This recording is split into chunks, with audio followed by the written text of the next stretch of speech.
अलबेले किस्सों की दास्तां के सिलसिले शुरू हुए बनके कहानियां कहानियां।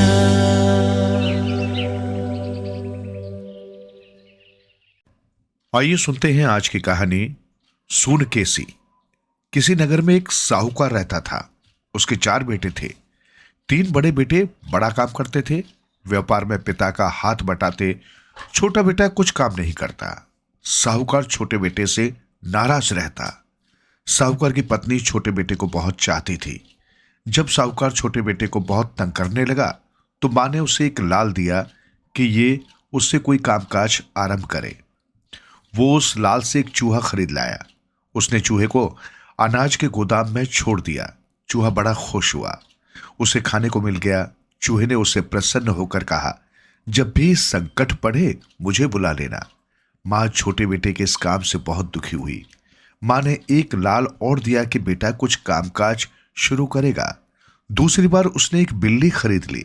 बिल्ली को छोड़ने पर उसने कहा, जब भी संकट पड़े मुझे बुला लेना। तीसरी बार मां ने एक लाल और दिया। अब बेटा तोता खरीद लाया। तोते को छोड़ने पर तोते ने कहा, जब भी तुम्हें संकट पड़े मुझे बुला लेना। मां बहुत दुखी थी, फिर भी मां का दिल तो मां का दिल होता है। मां के चौथी बार लाल देने पर वो सपेरे से एक बूढ़ा सांप ले आया। मां बहुत नाराज हुई और सांप को जंगल में छोड़ने के लिए कहा। बेटा सांप को जब जंगल में छोड़ने लगा तो सांप ने कहा, मुझे ऐसे मत छोड़ो, मैं बूढ़ा हो गया हूं, मुझसे भागा नहीं जाएगा और जंगली पक्षी मुझे नोच नोच कर खा जाएंगे, इसलिए मुझे आगे ले चलो। वो उस सांप को लेकर आगे गया तो रास्ते में एक बांबी दिखाई दी। सांप बांबी को देखकर बोला, मुझे इस बांबी के पास छोड़ दो, तुम मेरी पूंछ पकड़े रखो। सांप बांबी की गुफा में घुस गया तो वो भी पूंछ पकड़े पकड़े उस गुफा में उतरता गया। गुफा में जाते जाते वे एक अनोखे नगर में पहुंचे। उस नगर में ऊंचे ऊंचे भवन थे, सुंदर बाग बगीचे थे, सरोवर थे। सांप ने एकदम से अपनी केचुली उतार दी और एक सुंदर मनुष्य का रूप धारण कर लिया। वो सेठ के बेटे को वहां के राजा के पास ले गया। बहुत बड़े महल के भीतर सिंहासन पर राजा विराजमान था, जिसकी लंबी लंबी मूछें थी। उसने राजा को प्रणाम किया। राजा उसे देख प्रसन्न हुआ। उसने कहा, महाराज, वो तो मैं सपेरे के हाथ चढ़ गया था, मेरा तो बहुत बुरा हाल हुआ। इस सेठ के बेटे ने मुझे न छुड़ाया होता तो मैं अब तक वहीं सड़ता। इसी ने मुझे सपेरे से खरीदकर मेरी जान बचाई। राजा ने सेठ के बेटे को बड़ा मान सम्मान किया और वो महल में ही रहने लगा। राजा को उस सेठ पुत्र का स्वभाव और सद्गुण भा गए। उसने सेठ पुत्र से अपनी इकलौती राजकुमारी का विवाह करने का मन ही मन संकल्प ले लिया। अपने दरबारियों और मंत्रियों से परामर्श कर राजा ने शुभ मुहूर्त निकाल अपनी पुत्री का विवाह सेठ पुत्र से कर दिया। सेठ पुत्र उस राजकुमारी के साथ आराम से महल में रहने लगा। उस राजकुमारी के सिर के बाल सोने के थे, इसलिए उसका नाम सूनकेसी था। जब उसे राजमहल में रहते हुए बहुत दिन हो गए तो उसे मां की याद सताने लगी। वो पत्नी से बोला कि तुम्हें अब अपने घर जाना चाहिए। सूनकेसी ने कहा कि पिताजी से पूछ लो, फिर चल पड़ेंगे। सूनकेसी ने यह भी बताया कि यदि पिताजी भेजने के लिए मान जाएं और चलती बार तुमसे कुछ मांगने को कहें तो पहले वचन लेकर उनके हाथ की अंगूठी मांग लेना। जब सेठ के पुत्र ने घर जाने की इजाजत चाही तो राजा ने सहर्ष दे दी। जाती बार विदाई के समय राजा ने कहा, बेटा, मैंने अपनी ये कीमती पुत्री दी है, तुम सुख से रहो। अब तुम जो मांगना चाहते हो मांगो। सेठ पुत्र ने कहा, पहले वचन दीजिए, जो मैं मांगूंगा वो मिलेगा। राजा ने वचन दे दिया तो उसने राजा की अंगूठी मांग ली। राजा ने उसे अपनी अंगूठी निकालकर दे दी। धरती पर पहुंचने पर जब सेठ का पुत्र सूनकेसी को अपने घर ले जाने लगा तो वो उस घर में जाने से आनाकानी करने लगी। सेठ का पुत्र चिंतित हो गया। सूनकेसी ने कहा, चिंता की कोई बात नहीं। उसने अंगूठी सामने रखकर धूप बाती की और प्रार्थना करने लगी, हे देवी, हमें एक ऐसा महल चाहिए जिसमें सारी सुख सुविधाएं हो। उसी समय एक भव्य महल बन गया। सेवक इधर से उधर घूम रहे थे, सारी सुविधाएं मौजूद थी। वे दोनों उस महल में बड़े आराम से रहने लगे। एक बार की बात है, सूनकेसी महल के चौबारे पर खड़ी कंघी से बाल बना रही थी।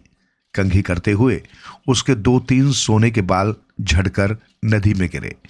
उन बालों को एक मछली ने खा लिया।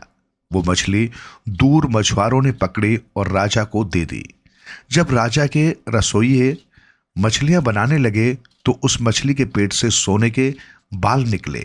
उन्होंने वे बाल राजा को दिखाए। राजा हैरान रह गया। जिस स्त्री के बाल सोने के हों वो कितनी सुंदर होगी। राजा ने अपने नगर के सभी ज्योतिषी जासूस बुलवाए, सभी को बाल दिखाया और कहा कि जिस स्त्री के बाल सोने के हों वो कितनी सुंदर होगी, वो तो मेरे राजमहल में होनी चाहिए। अंत में 2 बूढ़ी महिलाएं राजा के दरबार में आई। उनमें एक बोली, मैं तो स्वर्ग में छेद कर देती हूं। दूसरी ने कहा, मैं अंबर में पैबंद लगा सकती हूं। राजा ने पहली बुढ़िया को सारा किस्सा समझाया। उसने कहा, महाराज, सोने के बालों वाली केवल एक स्त्री है और वो है पाताल के सर्पराज की पुत्री। वो धरती पर कैसे आ सकती है? आप मुझे कुछ धन और सेवक दें तो मैं पता लगा सकती हूं। उस बुढ़िया ने मछुआरों से पता लगाया कि मछली कहां से आई थी। एक नौका तैयार कर वो उस नदी के ऊपर की ओर जाने लगी। 1-2 दिन के सफर के बाद उसे नदी के किनारे एक सुंदर महल दिखा। नौका को नदी किनारे खड़ी कर वो सेवकों को हिदायत देकर चली गई कि जब तक वो न लौटे वे उसका यही इंतजार करें। बुढ़िया ने महल के आसपास जाकर पता किया कि वहां कौन कौन रहते हैं।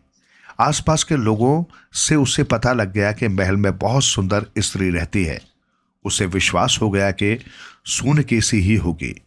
एक दिन जब सेठ पुत्र बाहर चला गया तो बुढ़िया महल में गई। वो भीतर जाते ही सूनकेसी से गले मिली और पूछने लगी, अरे मेरी भांजी, तू यहां कैसे? सूनकेसी हैरान रह गई कि ये मौसी कहां से आ गई। उसने कहा, मेरी तो कोई मौसी नहीं है, तुम मेरी मौसी कब बन गई? बुढ़िया ने कहा, तुम तब बहुत छोटी थी जब मैं धरती पर आई थी। तुम वहां की बातें सुनाओ, क्या हाल है? मुझे तो आए बहुत दिन हो गए हैं।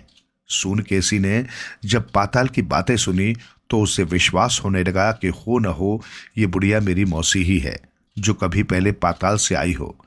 शाम को जब सेठ पुत्र लौटा तो सूनकेसी ने उसे बताया कि ये मौसी है जो पहले पाताल से आई है।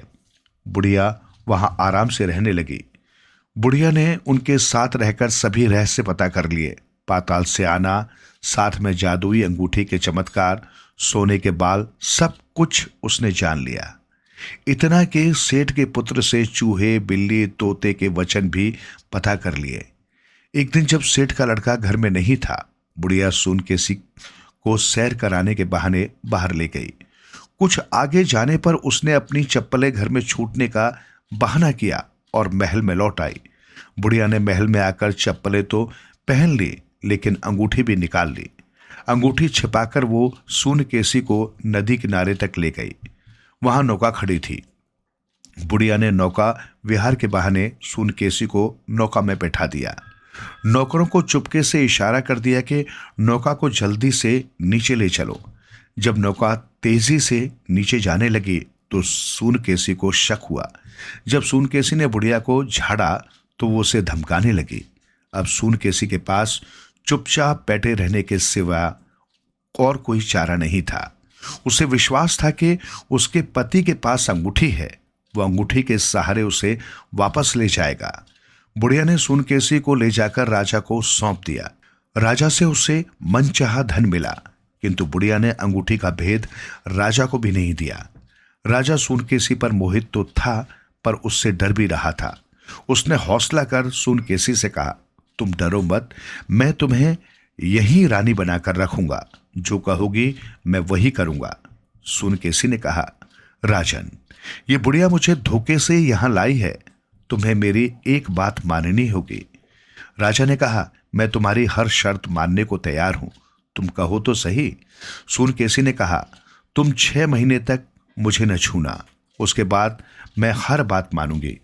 राजा ने उसकी शर्त मान ली। सूनकेसी को पता था उसका पति उसे ढूंढ ही लेगा। जब सेठ का पुत्र महल में लौटा तो सूनकेसी को वहां न पाकर बहुत दुखी हुआ। उसे शक तो हो गया, जब अंगूठी ढूंढी तो वो भी नहीं मिली। अचानक उसे अपने मित्रों की याद आई जिन्होंने बुरे समय में उसकी मदद करने की बात कही थी। उन्हें स्मरण करते ही वे सभी वहां आ गए। उसने मित्रों से कहा, मित्रों, मेरी सूनकेसी को कोई ले गया है। तुम सब उसे ढूंढो या मेरी अंगूठी ढूंढ दो, नहीं तो मैं मर जाऊंगा। वे तीनों मित्र आपस में सलाह करने लगे। तीनों ने यह निर्णय लिया कि तोता उड़ सकता है, वो दूर तक उड़कर खोज खबर ले, फिर अपना काम होगा। तोते ने उड़कर चारों ओर पता किया। उसने सूनकेसी को ढूंढ लिया और मित्रों को बताया कि सूनकेसी तो भला राज के महल में है, किंतु अंगूठी उसके हाथ में नहीं है। अब चूहा और बिल्ली उस बुढ़िया को ढूंढने लगे। वे दोनों बुढ़िया के घर पहुंच गए। तोता बाहर बैठा रहा। वे दोनों घर के भीतर जाकर प्रतीक्षा करने लगे। बुढ़िया घर आ गई। उसने अंगूठी उंगली में डालकर रखी थी। जब रात को वो सोने लगी तो उसने अंगूठी मुंह में डाल ली और सो गई। चूहे ने अपनी पूंछ सोई हुई बुढ़िया के नाक में घुसेड़ दी। बुढ़िया को छींक आई और अंगूठी धरती पर गिर गई। बिल्ली ने झट से अंगूठी को उठाया और बाहर भागी। चूहा भी बाहर भागा। इन दोनों को देख तोता भी आ गया। तोते ने अंगूठी मुंह में डाली और ऊपर उड़ने लगा। इतने में सवेरा हो गया। दूसरी ओर से तोतों का झुंड टें टें करता आया तो इस तोते से भी रहा न गया। जैसे ही उसने टेटे के लिए मुंह खोला, अंगूठी नदी में गिर गई। तोता पुनः साथियों के इंतजार में बैठ गया। जब चूहा और बिल्ली आए तो तोते ने बताया कि अंगूठी तो नदी में गिर गई। चूहे ने बहुत से चूहे बुलाए और धरती खोद खोद कर नदी का बहाव मोड़ दिया। नदी सूख गई और बिल्ली अंगूठी ढूंढने के लिए मछलियों के पेट काटने लगी। इससे मछलियां इकट्ठी हो गईं और बिल्ली से विनती करने लगी। उन्होंने एक मछली को बिल्ली के हवाले कर दिया जिसने अंगूठी निगली थी। बिल्ली ने उसका पेट फाड़ अंगूठी निकाल ली और तोते को दे दी। तोता पुनः आकाश में उड़ा। वे दोनों पैदल चले। तीनों सेठ के बेटे के पास आए और अंगूठी दे दी। सेठ के पुत्र ने अंगूठी को धूप बाती दी और कहा, सूनकेसी यहां आ जाए। उसी समय सूनकेसी वहां पहुंची। दोनों ने अब अपने तीनों मित्रों की खूब सेवा की। उन्हें धन्यवाद देकर विदा किया और सुखपूर्वक रहने लगे।